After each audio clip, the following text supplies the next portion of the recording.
KGF chapter 2 में Rocky भाई ने एक बार फिर अपने दमदार अंदाज से दर्शकों का दिल जीत लिया।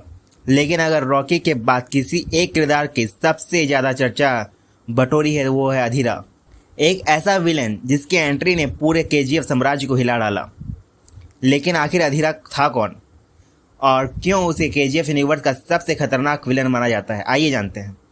केजीएफ चैप्टर 1 में अंत में रॉकी भाई गरुड़ास को मारकर केजीएफ का नया राजा बन जाता है। हजारों मजदूरों के लिए वह एक उम्मीद बन जाता है।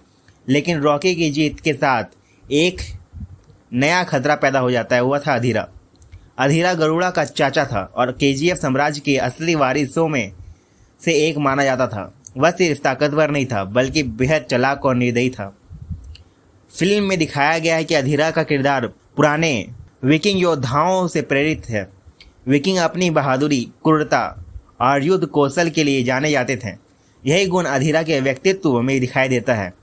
सालों तक अधीरा दुनिया की नज़रों में दूर रहा। बहुत से लोगों को लगा कि वह मर चुका है, लेकिन वास्तव में वह सही समय का इंतजार कर रहा था। जैसे ही उसे पता चलता है कि गरुड़ा की मौत हो चुकी है और रॉकी केजीएफ पर कब्जा कर चुका है, वह वापस लौट जाता है। उसका लक्ष्य बिल्कुल साफ था, केजीएफ की सत्ता वापस हासिल करना और रॉकी भाई को ख़त्म करना।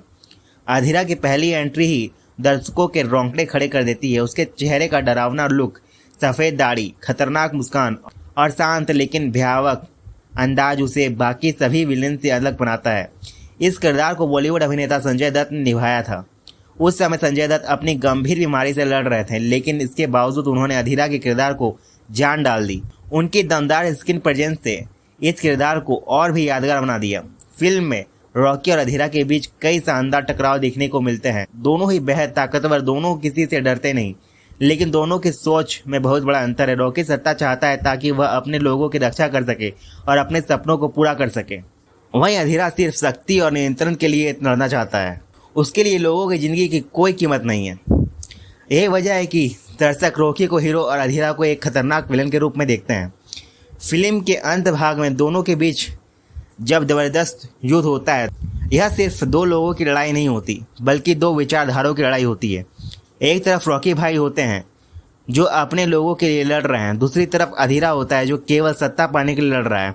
आखिरकार रॉकी इस लड़ाई में जीत जाता है और अधीरा अंत हो जाता है। लेकिन हारने के बाद भी अधीरा का किरदार दर्शकों के दिलों में अपनी छाप छोड़ जाता है। आज भी केजीएफ के फैंस उसे भारतीय सिनेमा का सबसे दमदार और खतरनाक विलेन में से गिनते हैं।